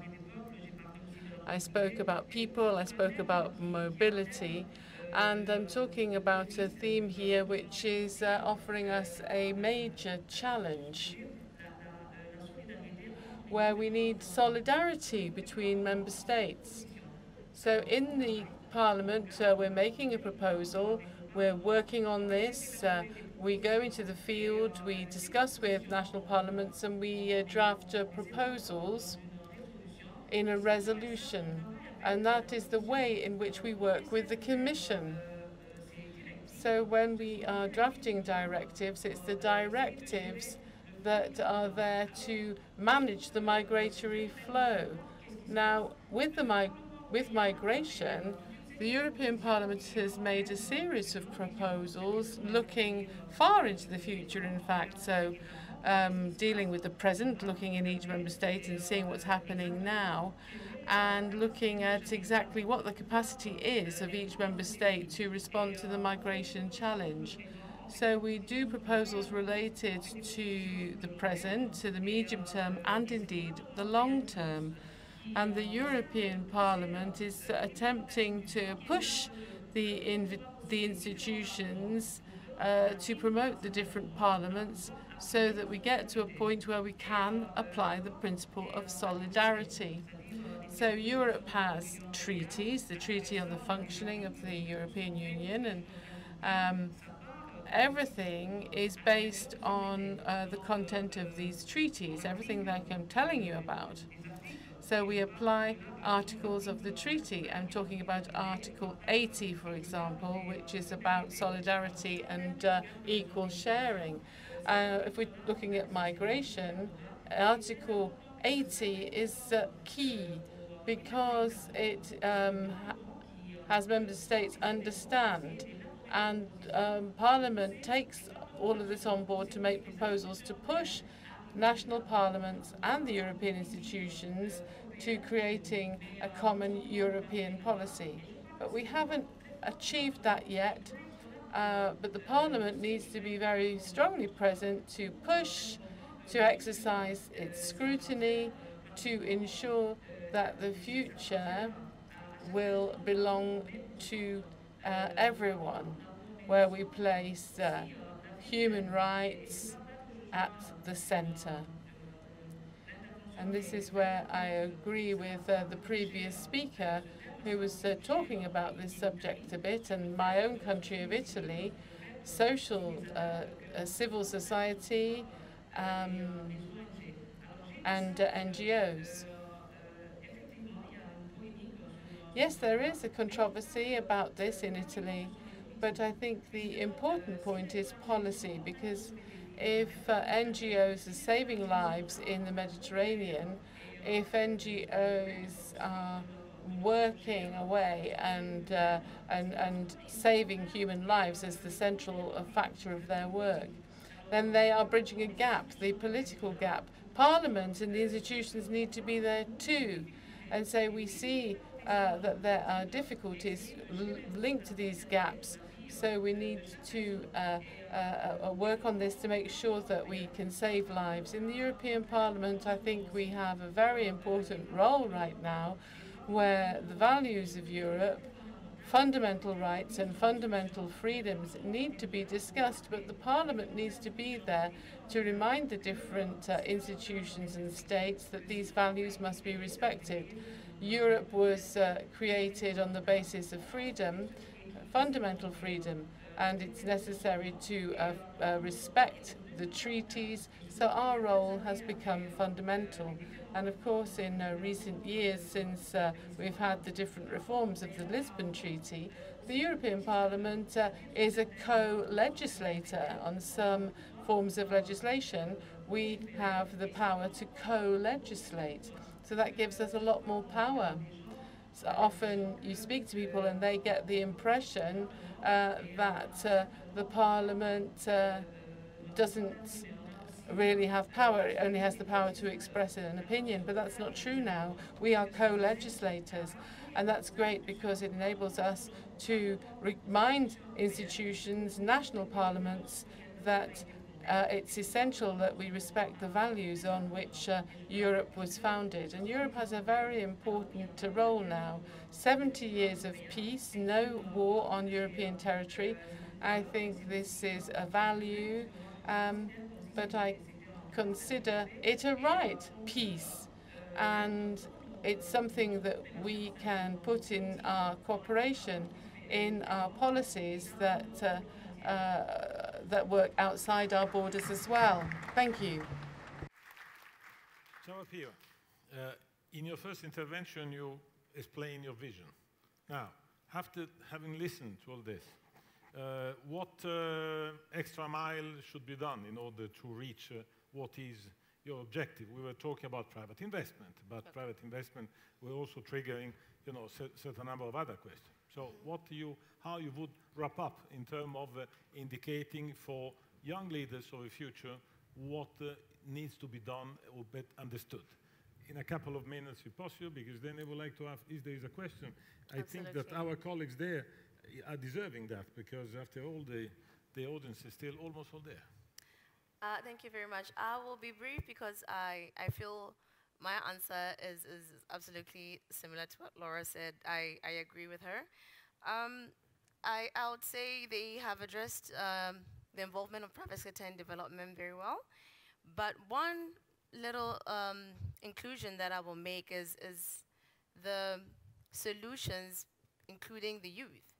Now, sometimes we find that the private sector they struggle to find a business model that works, or a business model that is innovative or includes everyone. So we end up having business models that shouldn't actually be allowed, either by governments or legal laws and policies. Now, one solution I would say is that private sector, in developing your sustainable action or business model, include the youth. We have the youth who are amazing in terms of STEM works, the sciences, the mathematics, the engineers. These are the people who can actually sit down with the private sector and say, this is a better sustainable business model. So once you include the youth and having the innovate, because I always say the youth is equal innovation. If you want an innovative business model, please call the youth, because those are the solutions. So that'll be my addition. Thank you. Good. Also very good for respecting the 2 minutes, which is also part of the business model, I think. Now, one question around? Still time, still envy? Please, you got it. Thank you. But question, right? Yeah, thanks for this inspiring panel. Yeah, question about the emergence of inclusive growth as an emerging consensus, as it seems, although we are much behind in reality. But there is a big elephant in the room when it comes to investments and business, especially in Africa and other partner countries, that is China. I often hear that from companies that, okay, we have to be competitive, and companies in China do not have the same standards, etc. So we can also not adhere to certain standards, social standards and others. Is there some idea to engage also with China in a cooperation at the European level regarding the development of joint standards in international promotion of inclusive business and related to development? Thank you. Thank you. I think that this is a question which is perfect for the Vice President of a country which is facing, this sort of competition, healthy competition, who does investment and how, but also for all the others, but starting with you, Vice President. Fort bien. Cette fois-ci, je parlerai en français. So this time I'm going to speak French. Yes, I know that a lot of criticism is expressed, particularly in the West, about businesses from Asia in terms of inclusion and competition in Africa. But I think that the Africans do know how to discern what their needs are and how to get those needs met. In truth, often it's because there is a void that you see a stronger presence of Asian countries. But for Côte d'Ivoire, mainly, it's international calls to tender, and the Chinese companies are competing in those calls for tender. And most often, Asian companies, on the whole, win those calls to tender. because in the offers and the bids that are made,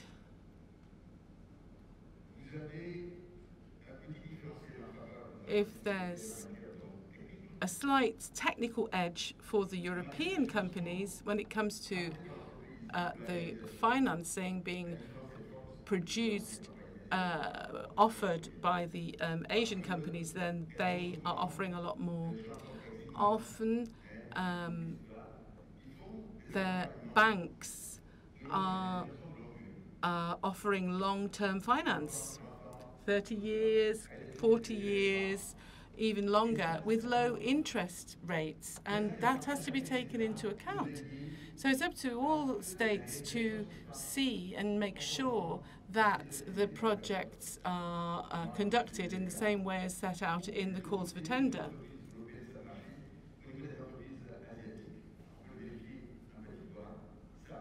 So things are working well.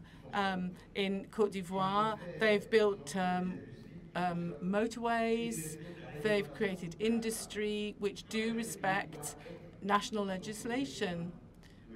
So I think we can be demanding here, and if companies, be they Norwegian, Estonian or Asian, what we're looking for is quality and quality support that will work well.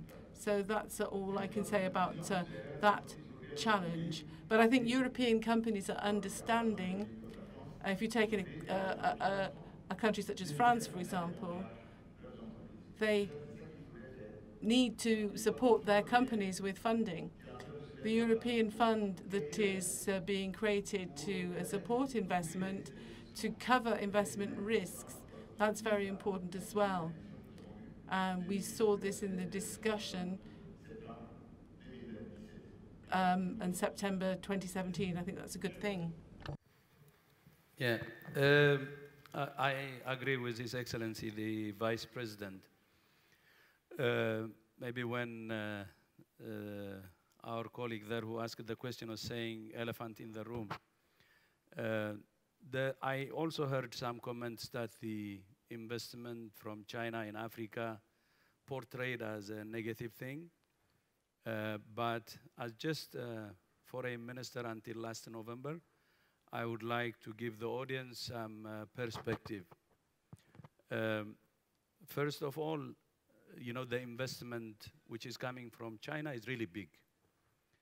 And I cannot speak for the other countries. For Ethiopia, it's really bringing big impact. It's because it's big investment. Not only investment, trade volume also, not only with Ethiopia, with the whole Africa is really increasing. I think Africa is trading with China more than any other continent or any country. It's big. So I think, as what our colleague in the panel from Concord said, for developing countries to bring change in all the SDGs, I think trade and investment is central, because that creates employment also. So if I talk about the investment, for instance, there is a new industrial park we finished in Ethiopia, and when it's operational, it can create 83,000 jobs. That's big, one industrial park. With that, technology transfer is coming. And as what the person from Concord said, that's bringing the manufacturing industry to the country. Employment opportunity, technology, and you know, the industrialization also, if you like. So this is very important. And what I actually advise other countries is, in Europe, if you see the investment flow is slow from Europe or North America or elsewhere. China is investing because it's an opportunity. So even for other countries or continents, there is opportunity and great potential in Africa. It's better to compete. Otherwise, as His Excellency said, not only in the manufacturing industry, China's investment in the infrastructure is huge. For instance, not only in Ethiopia, in other countries, also in Africa, its investment in energy is making, and roads and rail, is making the economy more competitive. Not only having the industries, but also investment in infrastructure makes the overall economy more competitive. So I think this is important investment, and we should not worry about the standards, because any country can negotiate with China to look for some of the issues like standards and so on. But under the SDGs, we have to actually encourage big investment and trade to countries, because that's what we have been asking, by the way, in Africa. We export commodities, raw materials, for how many years? Many years. And the investment from China is helping us now to add value into the raw materials that we have. For how long do we continue to export raw materials and no value addition that doesn't help any country in its growth? So I think it's very important that we see this thing from a very neutral perspective and see if there are challenges, of course, but in general, I think the investment is helping. I would actually encourage Europe and others to invest more. I have been as foreign minister to many European countries to promote investment in Ethiopia, but the turnout is really slow, really slow. So you should be ready to compete rather than criticize investment. Thank you. Thank you, thank you. Tedros. Mr. Bayer, now we are really very short of time. Just ask you to be very telegraphic. Okay, all this is okay. Is there fair competition around?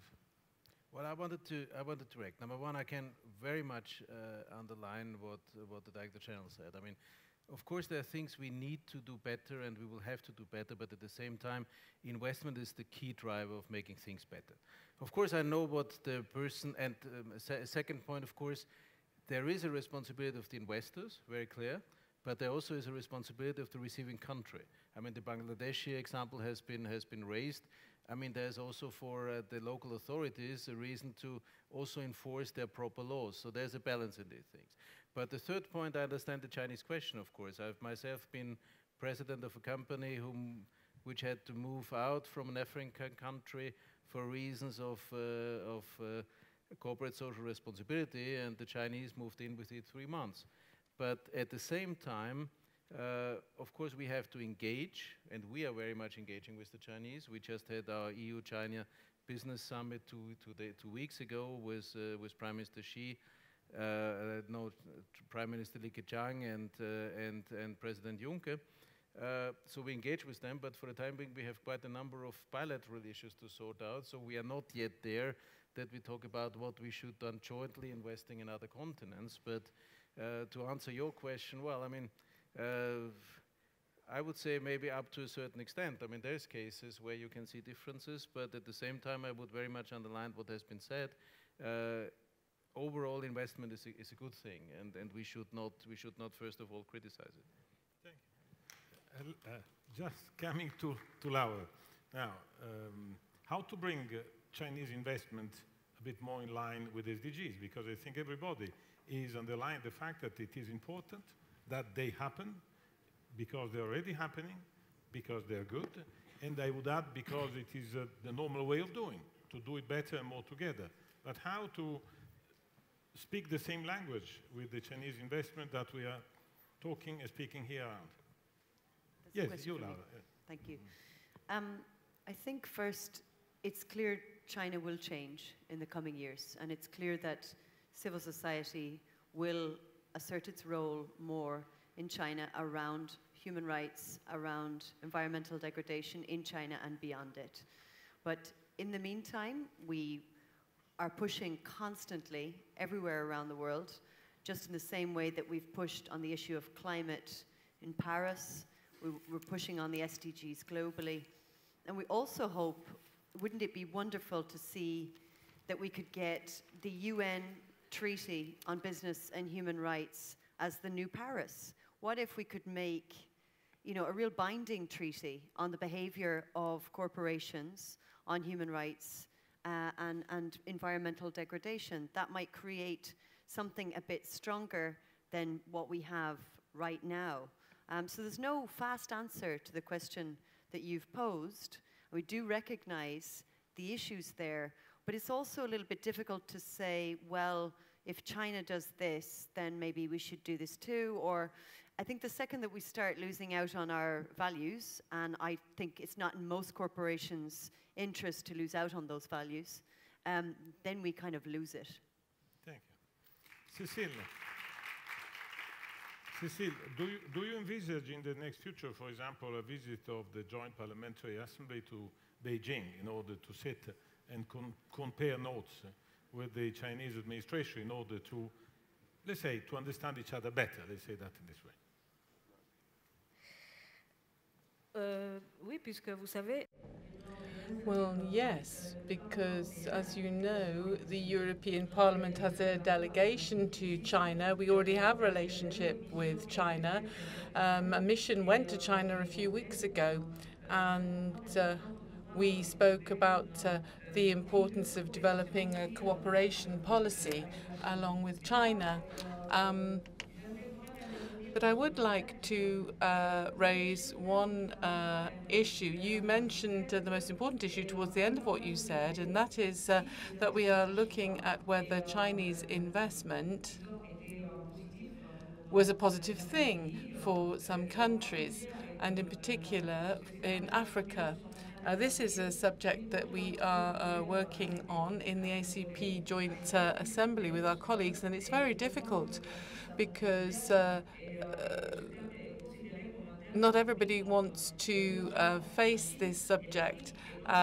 So Europe has no business intervening between China and Africa. I think there needs to be a slightly different discussion. I think we need to ask ourselves whether progress is going to mean producing more and having a lot more happening on the continent without thinking about other rights. We've talked about people, planet, and peace without considering the environment. But I think if we don't link the 3 Ps and the investment with the fact that we are living in an environment that needs to be protected and an environment which we need to care for, and each one of us needs to change our lifestyle in order to be able to live in this environment, it's going to be very difficult to have the same vision, because on the one hand, we can always say, yes, you're making progress, but perhaps we need to start to ask how we can achieve the well-being that we want and the welfare that we want if we think that well-being has to do with producing more. But producing more, well, sometimes there's so much inequality. You're producing more, but you've got inequality in the country where all the wealth belongs to 2 or 3% of the population, and the rest of the population is living in poverty. So perhaps we need to review our lifestyles. We need to review what's happening. This is in the SDGs, how they can be applied. No one is saying that Africa can't have relations with China. No, we can't say that. But how can we bring well-being to the whole population and not just to 2 or 3% of the population? I think that is the conversation we need to have. What is progress? What is well-being? And what is justice and fairness? We need to talk about the redistribution of wealth. Thank you. Yes, please. Please. Just one figure. In the coming decade, there will be 85 million jobs that will go from China to the developing world, because the salaries in China are going up. Mr. Tedros mentioned the case of industrial park in Ethiopia.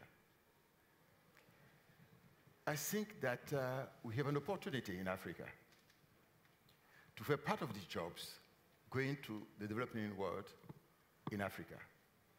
But we are, I think, smart enough to understand where are our interests and you have our local rules and law. And as I mentioned earlier, the investor have to respect our local laws. If he's Chinese, if German, or he's come from Norway or Estonia. I think that's what we have to do. If you do that, I think there's no problem. Merci. Thank you. Thank you very much.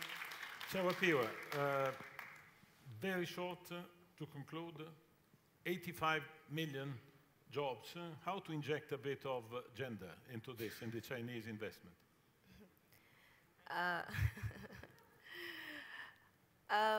When I was listening to all the answers, what I picked out is that it's a struggle of a balance of globalization and investment, but in trying to bring these nothing wrong with bringing trade and investments, but in this age that we live in of the 2030 agenda of the SDGs, when we are considering investments, we need to ask ourselves the human rights aspect of the trade and investments of the globalization. If we're bringing corporations from a different country, how are we going to create employment for the women? How are the youth protected and people in the supply chain, mostly who are women, how are they protected? And I heard an answer from His Excellency about the laws, which is absolutely true. But the laws need, before there is such a globalization or such a transfer of a corporation to a country, the laws need to be prepared for that corporation to say, we found the laws this way. It's about accountability and governance. A corporation that finds a legal system that's already set to say, we believe in trade and investment, but at the same time, we believe in SDGs, and we will say, have protection of women, wages, child labor. The laws have to be there and they have to be done. So if we have the legislation and the policies that are there, then we can hold them accountable to say, you found the policies and the laws that were already put, and we want you to abide by them. So that is the gender-related answer I'd give. Yes. Thank you. Thank you very much. Thank you, Rapia. I think that now, unless there are really the intention to say one other word, Tedros, maybe you want to say 1 minute, because then we are totally out of time. No, yeah, I just want to say one thing. To implement the SDGs, I believe that I'm keeping the best for the last. The youth not only should be involved, but should also own it. That's what I believe, because she was asking to be involved, but you should also own it. Yeah. Because there is a saying, young, restless, and transformative. So transformation cannot happen without the youth. So I can see the energy now vibing in the house. So please be ready to own it, not just to be involved. Thank you. Thank you, Pedro. There is Health Forum at the end of June in Kigali, the beautiful Kigali Health Forum, 27, 28 June. So all are invited, especially the Commission, starting from President Kagame, and the Foreign Minister Louis Mushikiwabo is here. They came in big force. So I hope EU Commission will also go to Kigali in big force. Thank you. Thank you, Tedros. Look, now, I think that two observations. Obviously, we have just started a discussion which could stay with us for several hours, which means that next European Development Days edition start shaping an agenda. And the fact that there is interest around is also proven by the fact that the audience is fairly full for something which is the last event of the second day and quite late. Therefore, I think that on this, I would say, the formula maybe can be enriched, also enlarging it a bit in order to have other, a bit less traditional interlocutor on this, in order to bring in the different experiences, because we are talking about something which is global, and therefore which should be addressed globally.